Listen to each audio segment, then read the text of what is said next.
नमोऽस्तु सर्वेभ्यो। अद्य वयम् अभिज्ञानशाकुन्तलस्य तृतीयाङ्कस्य विषये पठिष्यामः।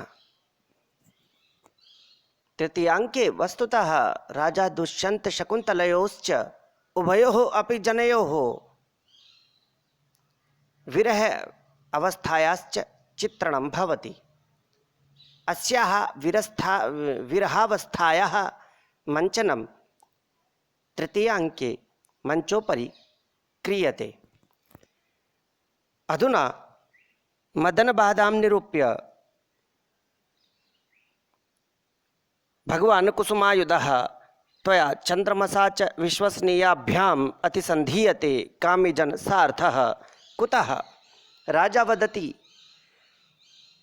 यत् मदनबाधां निरूप्य अर्थात कामवासनां निरूप्य अभिनयं कृत्वा भगवान् कुसुमायुधः हे कामदेव त्वया भवता च चन्द्रमसा तथा च चन्द्रदेवेन च विश्वसनीयाभ्याम् अतिसन्धीयते। अधुना विश्वसनीयता ममोपरि न वर्तते।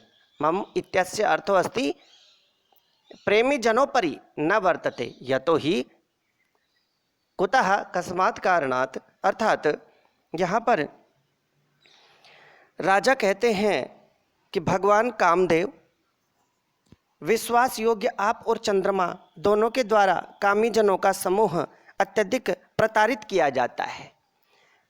अर्थात वस्तुतः आप यानी कामदेव और चंद्रमा ये दोनों कामीजनों के लिए वरदान स्वरूप हैं।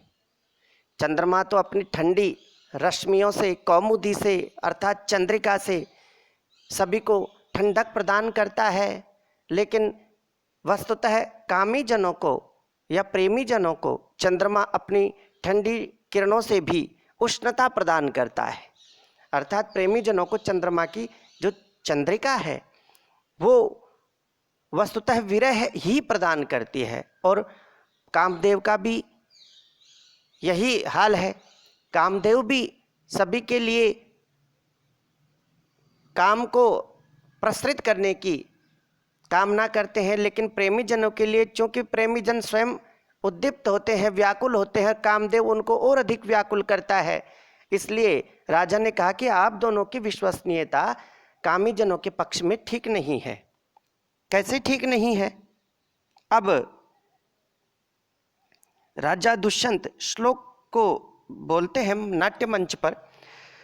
तव कुसुम शरत्वं शीतरश्मित्वम् इंदोर द्वयमिद मयथार्थं दृश्यते मद्विधेषु विसृजति हिमगर्भैरग्निमिन्दुर्मयूखैः त्वमपि कुसुम बाणान् वज्रसारी करोषि। यहाँ पर उन्होंने सारी चीजें कह दी हैं। वस्तुतः यहाँ मालिनी छंद है। न मया युते न मया युतेयम मालिनी भोगिलोकहि। यह मालिनी छंद की लय है। यति का वर्णन इस प्रकार से है। भोगी लोकहि, भोगी यानी सर्प की 8 प्रजातियां प्रसिद्ध हैं। लोकहि यानी संसार, 7 लोक यहाँ पर प्रसिद्ध हैं। अतएव 7 धन 8 बराबर 15 वर्ण इसमें अर्थात मालिनी छंद में होते हैं। इसकी लय पुनः सुनिए। न मया युतेयम मालिनी भोगी लोकहि। इसी प्रकार ये श्लोक भी उच्चरित किया जाता है। वस्तुतः श्लोक और छंद के बारे में ऐसा कहा गया कि छंदः पादव तो वेदस्य। वेद पुरुष के पैर ही छंद होते हैं। जैसे पैरों के बिना कोई भी चलन कर्म नहीं कर सकता, चल नहीं सकता, उसी प्रकार छंद के बिना कोई भी श्लोक अच्छे प्रकार से गाया नहीं जा सकता, चल नहीं सकता। इसलिए वेद पुरुष के पैर कौन है? छंद। दोबारा श्लोक को सुनिए। तव कुसुम शरत्वं शीतरश्मित्वम् इंदोः द्वयमिदमयथार्थं दृश्यते मद्विधेषु विसृजति हिमगर्भैरग्निमिन्दुर्मयूखैः त्वमपि कुसुम बाणान् वज्रसारी करोषि। वज्रसारी करोषि, यहाँ जो लास्ट की जो लाइन आई है, लास्ट की लाइन में जो शब्द है वज्रसारी करोषि, अवज्रम वज्रम करोषि इति वज्री करोषि, जैसे कि अशुक्लम शुक्लम करोति थी शुक्ली करोति, च्वी प्रत्यय, कोई ऐसा नहीं है उसको ऐसा करना। यहाँ पर अभूत तद्भाव अर्थ में च्वी प्रत्यय होता है। अस्तु, यहाँ पर राजा कहते हैं कि हे कामदेव, तब कुसुम शरत्वम, तुम्हारा पुष्प सहायक होना, अर्थात पुष्प रूपी बाणों को धारण करने वाला होना, तथा शीत रश्मित्वम इंदो हो, और चंद्रमा का रश्मि किरणों वाला, शीतल किरणों वाला होना। तुम तो पुष्पों के बाणों को धारण करते हो, जब ये बाण लगते हैं तो संतप्त नहीं होना चाहिए, और चंद्रमा ठंडी किरणों को धारण करता है, जब चंद्रमा की किरणें पड़ती हैं तो उष्णता नहीं होनी चाहिए। किंतु ये दोनों बातें मुझ जैसे काम पीड़ित विरहियों के विषय में असत्य प्रतीत होती हैं। यहाँ पर दूसरी लाइन में इस प्रकार का वर्णन आ गया, द्वयोः इदम अयथार्थम, द्वयोः उभयोरपि वार्ता अयथार्थम असत्यम दृश्यते मद विदेशु मद प्रकारेषु जनेषु दृश्यते संदृश्यते दरिदृश्यते वा। मेरे सदृश कामी जनों के पुरुष में दोनों बातें असत्य प्रतीत होती है कि मनोज अर्थात कामदेव का पुष्पों के बाण से सुसज्जित होना और चंद्रमा का ठंडी किरणों से युक्त होना, ये दोनों ही गलत है। क्योंकि चंद्रमा तो तुषार पूर्ण किरणों से अग्नि की वर्षा करता है। तुषार का मतलब है बच्चों बर्फ।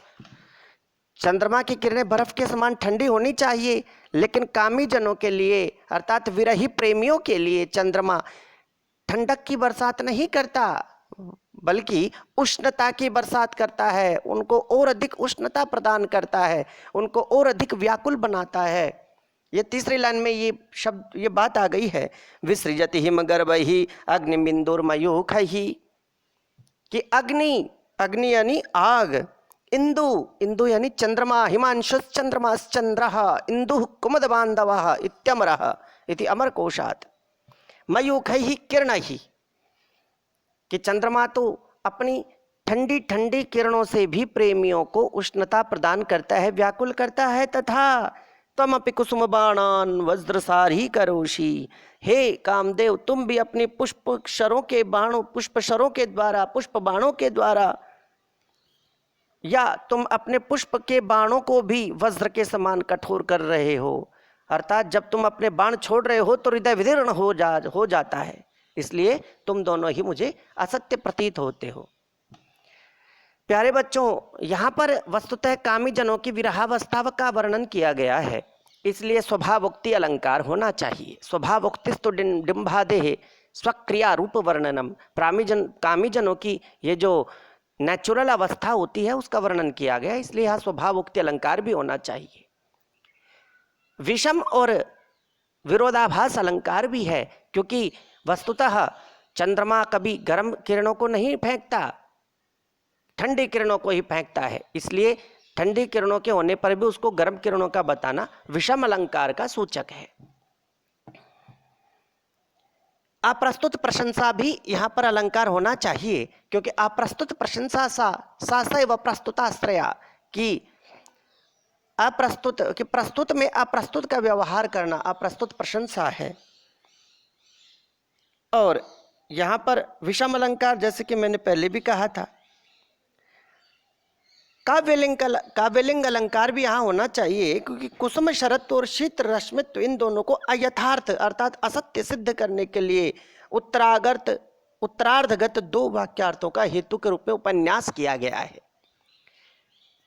यहाँ पर अपनी दोनों ऊपर की बातों को सिद्ध करने के लिए कवि ने या दुष्यंत ने दोनों जो नीचे लाइनें बोली हैं कि विसृजति हिमगर्भैर अग्निमिन्दुर्मयूखैः त्वमपि बाणान कुसुम बाणान वज्रसारी करोषि, इन दोनों बातों के द्वारा उसने अपनी बातों की सत्यता स्थापित करी है, इसलिए काव्यलिंग अलंकार भी है। कई विद्वान यहाँ पर अर्थांतरन्यास अलंकार भी बोलते हैं। कुछ विद्वान यहाँ अपन्नहुति भी अलंकार का संसूचक मानते हैं, लेकिन अपन्नहुति के विषय में संदेह होता है। वज्र सारी करोशी, वज्र के समान कठोर बनाते हो, यहाँ पर उपमा अलंकार है। छंद मैंने पहले मालिनी बताया ही था। यहाँ पर गुणातिपात नामक नाट्य लक्षण भी है। गुणातिपात क्या है? गुणातिपातः कार्यम यद विपरीतम गुणान प्रति।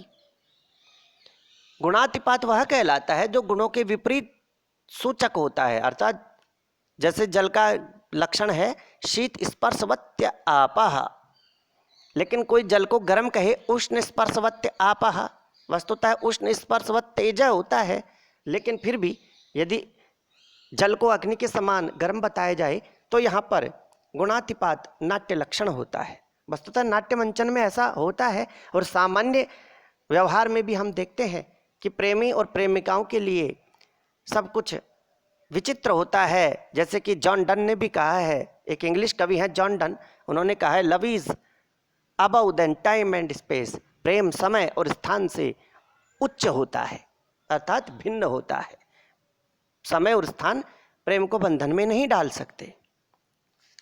अस्तु, यदि हम संस्कृत अनुवाद करें अन्वय के आधार पर तो इस प्रकार से होगा, तव ते कामदेवस्य कुसुम शरत्वम पुष्पबाणत्वम इंदोः चंद्रस्य शीतरश्मित्वम शीतांशुत्वम इदम चंद्रः हिमगर्भः तुषारपूर्णः मयूखः किरणः अग्निम पावकम विसृजति वर्षति त्वमपि त्वम कामदेवोपि कुसुम बाणान पुष्प बाणान वज्रसारी करोषि वज्रवत कठोरान करोषि।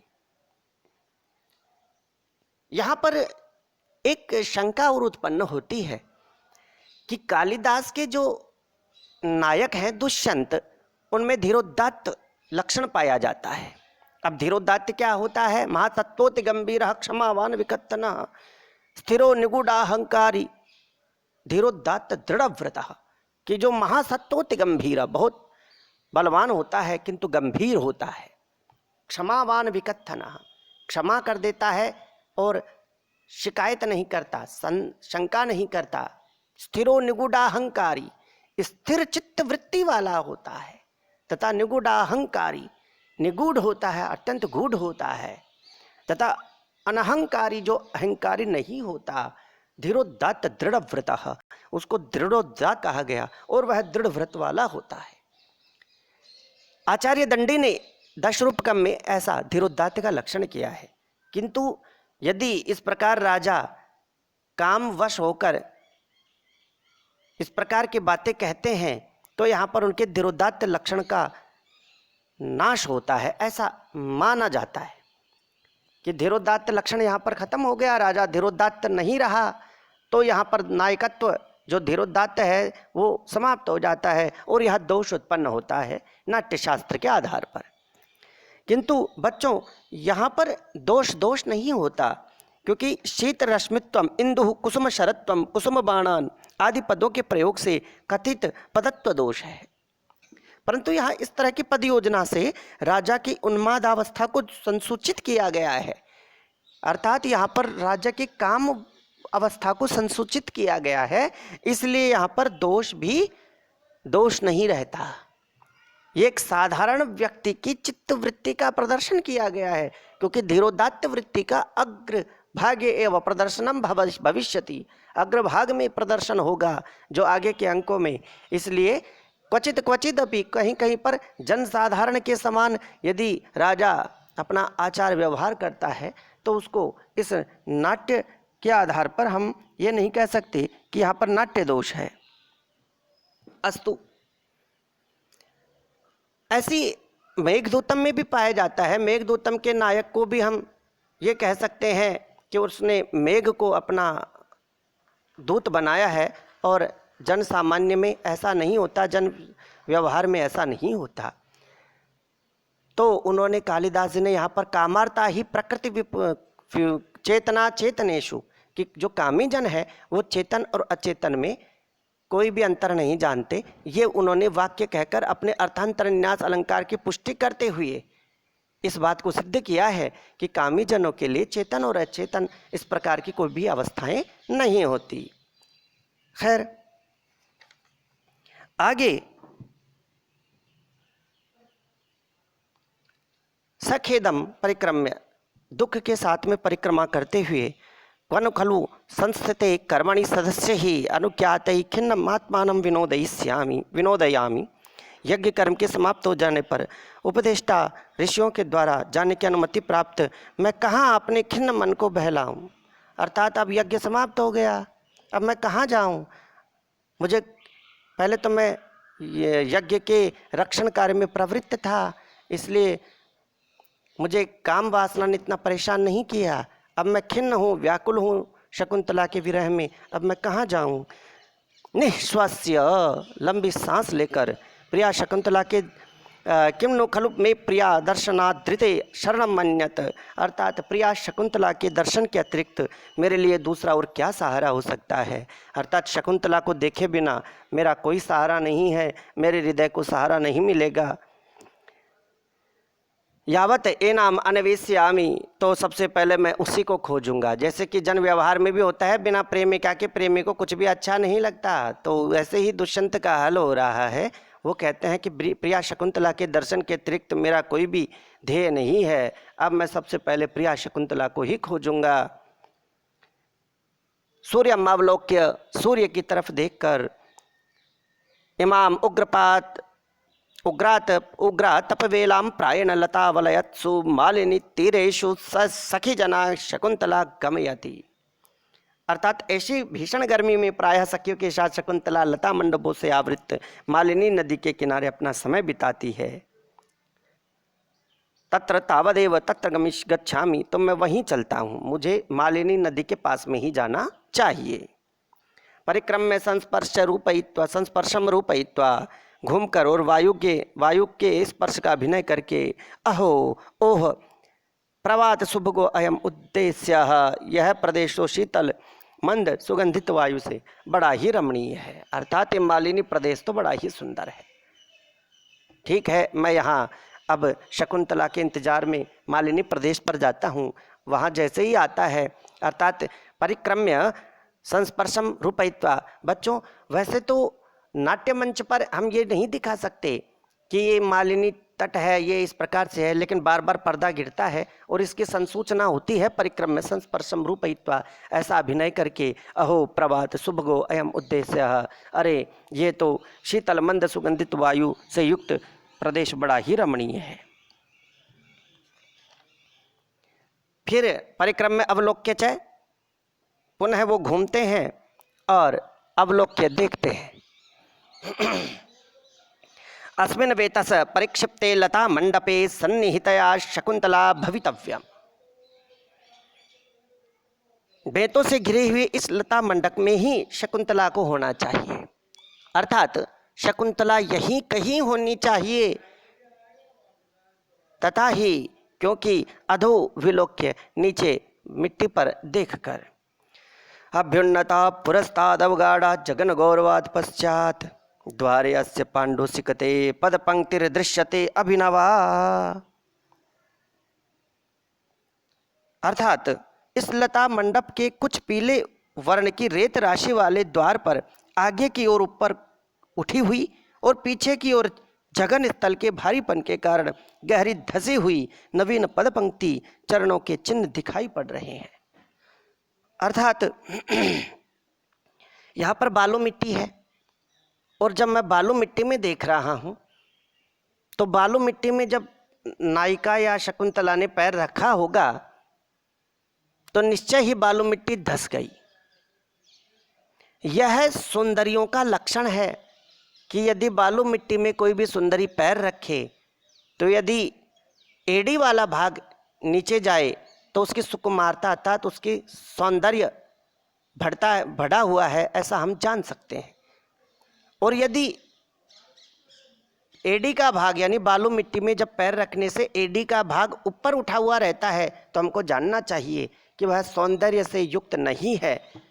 यानी कोई भी सुंदरी बालू मिट्टी पर पैर रखेगी तो चूंकि उसका आगे का जो प्रदेश है, आगे का भाग है, वो हल्का होगा, इसलिए अंगुलियां इतनी नहीं धसेंगी, किंतु कमर का भाग चूंकि विशेष रूप से भारी होता है सुंदरियों का, इसलिए उस कमर के भाग के भारी होने के कारण उस गौरव या भारपन से उसकी एड़ियाँ जो हैं वो अधिक गहरी धसेंगी और जो चित्राकृति बनेगी वो इस प्रकार से होगी कि एड़ियाँ धसी हुई और अग्रभाग यानी अंगुलियाँ ऊपर उठी हुई बालू मिट्टी में, इस प्रकार के चिन्ह होंगे।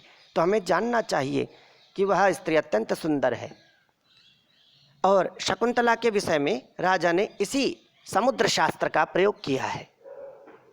वो कहते हैं कि पांडुसिकते पांडुर्वर्ण बालुका विशिष्टे अस्य लता मंडपस्य द्वारे प्रवेश मार्गे पुरस्तात् अग्रभागे अभ्युन्नता समुन्नता जगन गौरवात् श्रोणी पुरो भाग भारात् पश्चात पृष्ठतः अवगाढ़ा गंभीरा अभिनवा नवा पदपंक्ति चरण चिन्ह श्रेणी दृश्यते विलोक्यते। यहाँ पर और इसके गूढ़ अर्थ को समझाते हुए हम कहना चाहते हैं कि लता मंडप के द्वार पर रेत राशि वाली भूमि पर पैरों के चिन्ह दिखाई पड़ते हैं। उन्हें देखकर राजा कहता है कि निश्चय ही शकुंतला ने अभी अभी इस लता मंडप में प्रवेश किया है। ये चरण चिन्ह उसी के हैं, क्योंकि आगे की तरफ से कम गहरे और पीछे की तरफ से अधिक गहरे हैं, जो कि उसके जंघाओं के गौरव, विशालता, जगन गौरव का सूचक है। यहाँ पर उपमान और कारण का निर्देश होने से हेतु अलंकार है। हेतु का मतलब है कोई कारण होना चाहिए, और यहाँ पर हेतु अलंकार है। पद पंक्ति का स्वाभाविक वर्णन है, इसलिए स्वभावोक्ति अलंकार भी मानना चाहिए। स्वभावोक्तिस्तु डिम्बादेः स्वक्रिया रूप वर्णनम। छंद की दृष्टि से आर्या छंद है। यस्याः पादे प्रथमे 12 मात्रास्तथा तृतीयेषु 18 द्वितीये चतुर्थके 15 सार्या। प्यारे बच्चों, हमको यह ध्यान रखना चाहिए कि यह एक श्रृंगार प्रधान नाट्य है। कालिदास जी ने ऐसे श्रृंगार प्रधान नाट्यों में जगह जगह इस प्रकार का वर्णन किया है। मेघदूतम में भी हमको नखशिक का वर्णन देखने को मिलता है। उन्होंने मेघदूतम की नायिका, जो कि स्वीया नायिका है, उस स्वीया नायिका के वर्णन करते हुए उन्होंने कहा है, अर्थात कालिदास जी ने कहा है कि तन्वी श्यामा शिखर दशनी पक्व बिंबाधरोष्ठी मध्य क्षामा चकित हरणी प्रेक्षणा निम्न नाभि श्रोणी बहारा तल संगमना स्तोक स्तम्रान स्तनाभ्याम सा तत्र स्याद्युवति विषये सृष्टिरादेव धातु। और यह नाट्य शास्त्र में इस प्रकार का चित्रण स्वाभाविक ही है। धन्यवाद।